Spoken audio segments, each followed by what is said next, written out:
Hello दोस्तों, मैं हूं विंसेंट और आज मैं आपके समक्ष आया हूं एक ऐसी जानकारी लेकर जिसे सुनकर आप हैरान जरूर रह जाओगे। एक ऐसी जानकारी जो हम सबके जीवन से जुड़ी हुई है और एक ऐसा विषय जो कि निश्चय ही एक बड़े बदलाव की ओर अग्रसर है। और यह कदम एक ऐतिहासिक और एक अभूतपूर्व कदम आगे इतिहास में होने वाला है। जी हाँ, हम बात कर रहे हैं नेशनल एजुकेशन पॉलिसी 2020 यानी राष्ट्रीय शिक्षा नीति 2020। दोस्तों, यदि हम अपने इतिहास को जरा गौर से खंगालेंगे तो हम ये पाएंगे कि 1968 में देश की पहली राष्ट्रीय शिक्षा नीति की घोषणा व स्थापना हुई थी और फिर इसके बाद 1986 में एक नई एजुकेशन पॉलिसी हमें मिली जिसे हम राष्ट्रीय शिक्षा नीति 1986 भी कहते हैं। अब ये 1986 में जो शिक्षा नीति बनी थी ये साल दर साल ऐसे ही आगे बढ़ती चली गई। हालांकि सन 1992 में कुछ संशोधन इसमें जरूर हुए पर इसमें इतनी ताकत नहीं थी कि वो कोई बड़ा बदलाव इसमें ला पाए और इस तरह हम 34 साल यही शिक्षा प्रणाली को फॉलो करते चले गए। जी हाँ दोस्तों, 34 साल। 30 जुलाई 2020 इस दिन कैबिनेट की मीटिंग हुई और यह निश्चय किया गया कि अभी जो शिक्षा नीति चलती आ रही है उसमें कई बड़े बदलाव किए जाएंगे जिससे एक सकारात्मक बदलाव आए पूरी इस शिक्षा प्रणाली में। और इसके तहत एक नई नेशनल एजुकेशन पॉलिसी 2020 की प्रस्तावना आगे रखी गई। हालांकि ये इसलिए भी महत्वपूर्ण हो जाता है क्योंकि इस प्रस्तावना के रखने के पीछे 2.5 लाख ग्राम पंचायत से विचार विमर्श किया गया। ड्राफ्टिंग कमेटी में रिपोर्ट एनालिसिस की गई जो कि 22 भाषाओं में थी और शिक्षा संवाद किए गए मेंबर ऑफ पार्लियामेंट के साथ जो कि अलग अलग राज्यों से थे, आंध्र प्रदेश, तेलंगाना, पौंडीचेरी, केरला और कई अन्य राज्यों के साथ। और ये पार्लियामेंट्री स्टैंडिंग कमेटी में भी डिस्कस किया गया। इस प्रस्तावना का जो मेन सारांश ये था कि ये आम जनता से जुड़े हुए विचारों को आगे रखता है। आइए इसके जो बड़े बदलाव हैं उसको बारीकी से जानने और समझने की कोशिश करें। Holistic and multi disciplinary education यानी समग्र और बहुविषयक शिक्षा, इसके तहत मल्टीपल एंट्री और एग्जिट की प्रावधान हमें दी जाएगी। यदि इसको हम सरल भाषा में समझें तो जैसे हम इंजीनियरिंग करते हैं या बीएससी की डिग्री लेते हैं तो हमें 4 साल या 3 साल हमें आगे देने पड़ते हैं।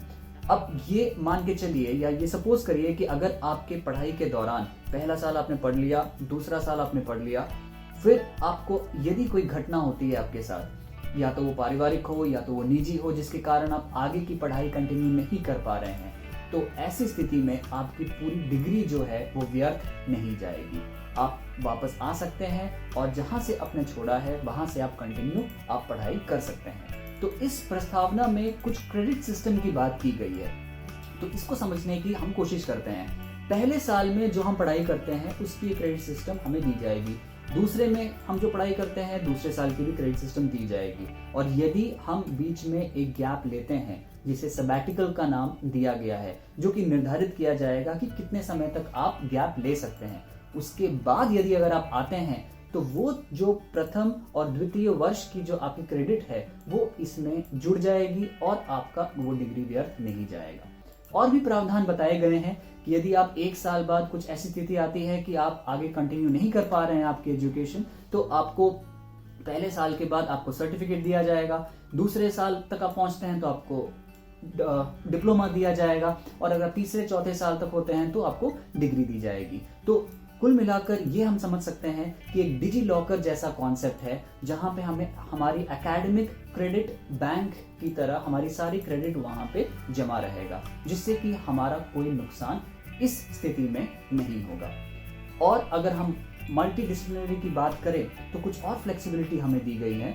जैसे यदि हम ग्रेजुएशन कंप्लीट करते हैं तो उसके बाद आप सीधा एमए करके आप पीएचडी आप अप्लाई कर सकते हैं, जो कि पहले आपको एमफिल भी करना पड़ता था, तो अब वो हटा दिया गया है। तो तो ये एक नई सूचना है इसमें। और जो स्ट्रीम सिलेक्शन है, जो कि हम विषय चुनते हैं, उसमें भी कई फ्लेक्सिबिलिटीज दी गई हैं। जैसे पहले था कि अगर आप एक फिजिक्स के ऑनर्स हैं तो या तो आप केमिस्ट्री चुनेंगे, या तो आप मैथ्स चुनेंगे, या तो जूलॉजी या बॉटनी, या ऐसे आपको निर्धारित सब्जेक्ट्स चुनने पड़ते थे। लेकिन अब आपको वो दायरा आपको बढ़ा दिया गया है। अब एक बहु विषयक शिक्षा की ओर हम आगे बढ़ रहे हैं। तो इसमें कुछ इस प्रकार होगा, यदि एक इंजीनियरिंग स्टूडेंट है और उसे म्यूजिक लेना है तो वो ले सकता है। अगर वो एक फिजिक्स ऑनर्स का स्टूडेंट है, अगर उसे कोई और सब्जेक्ट लेना है जो कि एक्स्ट्रा करिकुलर से जुड़ा होगा, वो ले सकता है। तो कहने का तात्पर्य यह है कि एक मेजर के साथ एक माइनर सब्जेक्ट आप जोड़ के आप आगे बढ़ सकते हैं। तो इस प्रकार से holistic and multi disciplinary flexibility आपको इस प्रावधान में दी गई है। ग्रेडेड ऑटोनॉमी यानी वर्गीकृत स्वायत्ता। स्वायत्ता से यहाँ पे यह अभिप्राय है कि अभी भारत में 45,000 से ऊपर अफिलिएट कॉलेजेस हैं जो कि किसी ना किसी विश्वविद्यालय से जुड़ी हुई हैं। और इस कारणवश जो विश्वविद्यालय होता है वहां पे या तो एग्जामिनेशंस चल रही होती है, या तो वो एक एग्जाम सेंटर के रूप में आगे निकलता है, लेकिन उसके खुद की जो प्रोग्रेस है वो कहीं पे रुक जाती है। इस प्रस्ताव में ये कहा गया है कि जो अफिलिएट कॉलेजेस हैं उनको ऑटोनॉमी दी जाएगी, जिस प्रकार से उनकी स्वायत्ता की ओर वो एक कदम आगे बढ़ते रहेंगे। इनको ग्रेड्स दी जाएगी, A+, A, B+, B ऐसे करके ग्रेड्स होंगे, जिसमें इनको इनके परफॉर्मेंस के हिसाब से आकलन किया जाएगा। जिनको A+ होगा उनको ज्यादा स्वायत्ता दी जाएगी, वो बहुत सारी चीजें अब वो खुद कॉलेजेस में कर पाएंगे, वो आत्मनिर्भर हो पाएंगे। और जिनके कम ग्रेड्स होंगे उनको बताया जाएगा, उनको प्रेरणा दी जाएगी कि वो किस प्रकार से हायर ग्रेड्स के लिए वो हमेशा आगे बढ़ते चले। तो ये एक बदलाव हम देखेंगे। दूसरा बदलाव हम जो देख रहे हैं वो है सिंगल रेगुलेटर यानी एक नियामक। एक नियामक से ये तात्पर्य है कि अभी AICTE, UGC, NCTE, national council of teachers education, ये सारी संस्थाएं हम देखते हैं।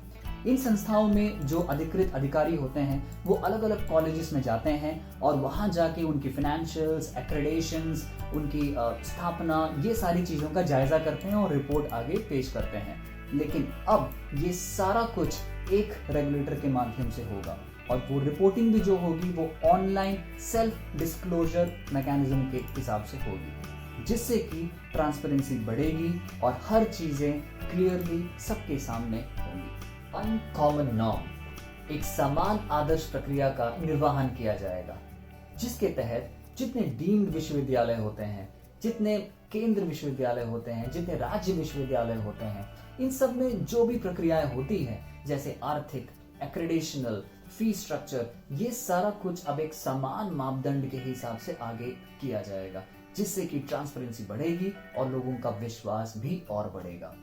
इसके अतिरिक्त नेशनल रिसर्च फाउंडेशन की बात की गई है इस पॉलिसी में। जैसे कि अगर आपने ध्यान दिया हो, यूनाइटेड स्टेट्स ऑफ अमेरिका में साइंस को लेकर काफी रिसर्चेस होते हैं और वहां के जो रिसर्च स्टूडेंट्स होते हैं या एक्टिविटी होती है उनको नेशनल साइंस फाउंडेशन फंडिंग करती है। उसी के स्वरूप इंडिया में अब नेशनल रिसर्च फाउंडेशन होगा, जिसमें न कि सिर्फ साइंस बट सोशल साइंसेस को भी फंडिंग मिलेगी। इससे जो रिसर्चर्स हैं हमारे, जो पेटेंट क्रिएटर्स हैं, जो स्टडी ग्रुप्स हैं, ये सारे सेक्शंस लाभान्वित होंगे। और एक महत्वपूर्ण चीज जो हम इस एजुकेशन पॉलिसी में देखते हैं वो ये है कि भारतीय भाषाओं पे काफी अधिक प्रभाव डाला गया है।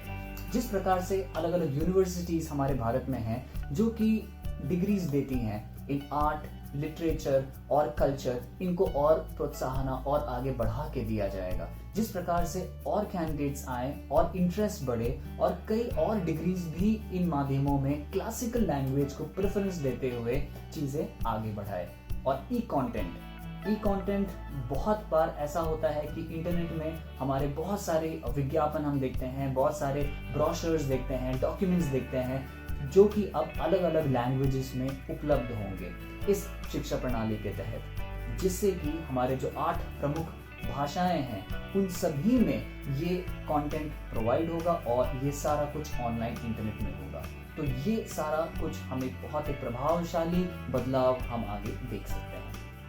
कॉलेजेस, यूनिवर्सिटीज, रिसर्चेस, काफी बात कर ली हमने हायर स्टडीज की, लेकिन एक स्कूल में जहां बच्चे पढ़ रहे होंगे वहां पे भी काफी कुछ बदलाव अब आपको देखना पड़ सकता है इन एजुकेशन पॉलिसी 2020। अब जो पाठ्यक्रम होगा वो 5+3+3+4 के रूप में आपके सामने आएगा, यानी एक 15 वर्षीय प्लान के हिसाब से, जिसमें शुरुआती 3 से 6 साल जो होंगे बच्चों के, वो या तो आंगनवाड़ी या प्री स्कूल में होंगे, वहां से उनका पाठ्यक्रम शुरू होगा। शुरुआती दौर पे उनके माता पिता इस बात का ख्याल रखेंगे और आगे फिर उनके स्कूल्स। इस पाठ्यक्रम में कुछ इस प्रकार के सब्जेक्ट्स रखे जाएंगे जो कि मल्टी डायमेंशनल होंगे। सब्जेक्ट्स में कोई रिजिडिटी नहीं होगी। जैसे अगर कोई एक साइंस का स्टूडेंट या अगर एक मैथमेटिक्स का स्टूडेंट या एक हिस्ट्री का स्टूडेंट कोई और सब्जेक्ट लेना चाहता है जो कि एक एक्स्ट्रा करिकुलर एक्टिविटी है, या तो एक वो आर्ट्स है या म्यूजिक है या डांस है, तो वो ले पाएगा और वो भी मेन स्ट्रीम एजुकेशन में उसे भी काउंट किया जाएगा। तो ये एक बड़ा बदलाव है। और दूसरा बदलाव हम देख सकते हैं रिपोर्ट कार्ड के प्रेजेंटेशन में। हर बच्चा जानता है कि उसका रिपोर्ट कार्ड में एक साइड में सब्जेक्ट्स होते हैं और एक साइड में मार्क्स होता है, कहीं पे लाल लाइनें होती हैं और इस प्रकार से उसका पूरा दृश्य होता है। लेकिन अब कुछ दृश्य बदला हुआ होगा। अब जो मूल्यांकन होगा वो 3 आधार पे होगा।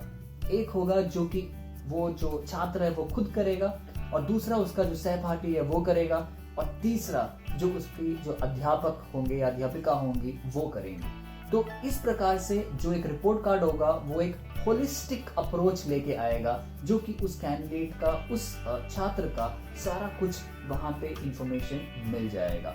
और जो बड़ी एक चीज यहाँ बताई गई है वो है वोकेशनल ट्रेनिंग की। वोकेशनल ट्रेनिंग जो कि एक हायर सेकेंडरी लेवल के बाद दी जाती थी, अब 6ठी कक्षा के बाद से उसे अलाउ किया जाएगा और इसे भी एक मेन स्ट्रीम में रखा जाएगा। तो इस प्रकार बहुत सारी चेंजेस हैं जो कि मेजर रिफॉर्म्स में लिस्ट आउट की गई हैं बच्चों के लिए भी, जो कि स्कूल पाठ्यक्रम में चेंज होगा। तो हम ये एक्सपेक्ट कर सकते हैं कि एक काफी मल्टी डायमेंशनल अप्रोच के साथ ये प्रभावशाली नेशनल एजुकेशन पॉलिसी हमारे बीच पे आने वाला है। तो दोस्तों, ये था एक विश्लेषण नेशनल एजुकेशन पॉलिसी 2020 को लेकर।